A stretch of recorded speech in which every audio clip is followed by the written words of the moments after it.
ঢাকা বিশ্ববিদ্যালয় সহ যে কোনো বিশ্ববিদ্যালয়ে ভর্তি পরীক্ষায় সাধারণ জ্ঞানের এই জায়গা থেকে প্রশ্ন আসে। ঢাকা বিশ্ববিদ্যালয় সহ যে কোনো বিশ্ববিদ্যালয়ে ভর্তি পরীক্ষায় সাধারণ জ্ঞানের এই জায়গা থেকে 1-2 মার্ক প্রশ্ন কমন থাকে।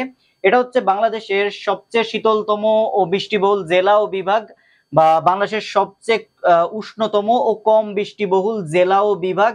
তারপরে তোমার হচ্ছে বাংলাদেশের সবচেয়ে যে সর্বোচ্চ বৃষ্টিপাতের স্থান এবং সর্বনিম্ন বৃষ্টিপাতের স্থান, বা সর্বোচ্চ উষ্ণতম স্থান বা সর্বোচ্চ শীতলতম স্থান।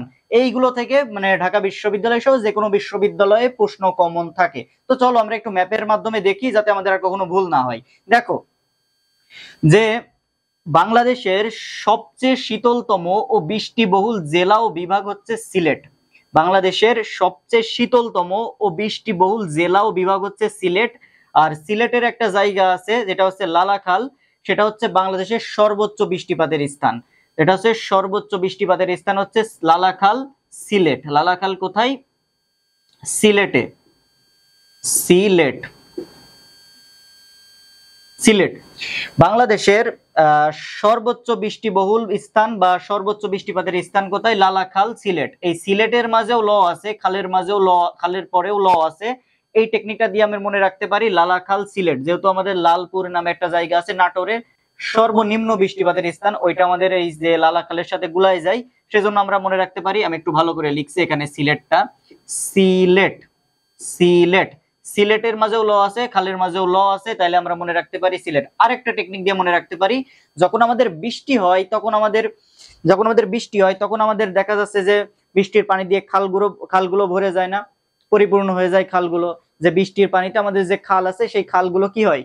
পরিপূর্ণ হয়ে যায়। সেই টেকনিকটা দিয়ে আমরা মনে রাখতে পারি সর্বোচ্চ বৃষ্টিপাতের স্থান হচ্ছে লালাখাল, সিলেট। আর সবচেয়ে শীতলতম ও বৃষ্টিবহুল জেলা ও বিভাগ হচ্ছে সিলেট। আর হচ্ছে সর্বোচ্চ শীতলতম স্থান, স্থান কোনটা? সেটা হচ্ছে শ্রীমঙ্গল, মৌলভীবাজার। সর্বোচ্চ শীতলতম স্থান কোনটা? স্থান হচ্ছে শ্রীমঙ্গল, মৌলভীবাজার। আর শীতলতম বৃষ্টিবহুল জেলা ও বিভাগ হচ্ছে সিলেট। এরপর আমরা এদিকে আসি, দেখো যে সবচেয়ে উষ্ণতম ও কম বৃষ্টিবহুল জেলা, সবচেয়ে উষ্ণতম কম বৃষ্টিবহুল জেলা ও বিভাগ হচ্ছে রাজশাহী। এই যে এই রাজশাহী, সবচেয়ে উষ্ণতম কম বৃষ্টিবহুল জেলা ও বিভাগ হচ্ছে এই রাজশাহী। আর বাংলাদেশের সবচেয়ে উষ্ণতম ও কম বৃষ্টিবহুল স্থান, হচ্ছে লালপুর, নাটোর। এই যে নাটোর, এই নাটোরের একটা জায়গা আছে লালপুর। তাহলে বাংলাদেশের সবচেয়ে উষ্ণতম ও কম বৃষ্টিবহুল স্থান কি? কম বৃষ্টিবহুল স্থান কোনটা? লালপুর, নাটোর। পুরের শেষে র আছে, নাটোরের শেষে র আছে। এই টেকনিকটা দিয়ে আমরা মনে রাখতে পারি লালপুর, নাটোর।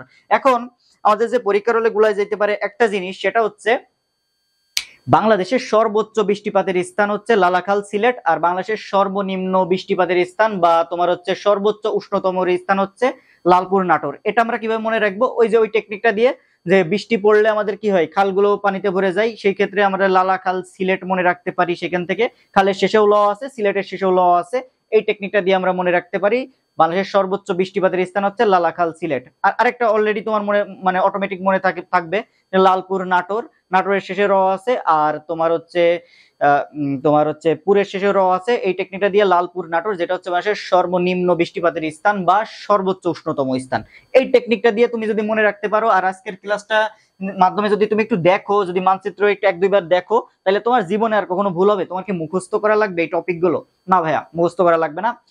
সুইট ভাইয়ার এরকম সাধারণ জ্ঞানের অসাধারণ সাধারণ টেকনিক দিয়ে যাচ্ছি আমাদের ফেসবুক পেজ বা ইউটিউব চ্যানেলে। তুমি সেখান থেকে তুমি দেখে নাও, মানে সেই টেকনিক গুলো দেখে নাও, তোমার আর মুখস্থ করা লাগবে না। আর আমাদের পেজটা ফলো দিয়ে রাখতে পারো।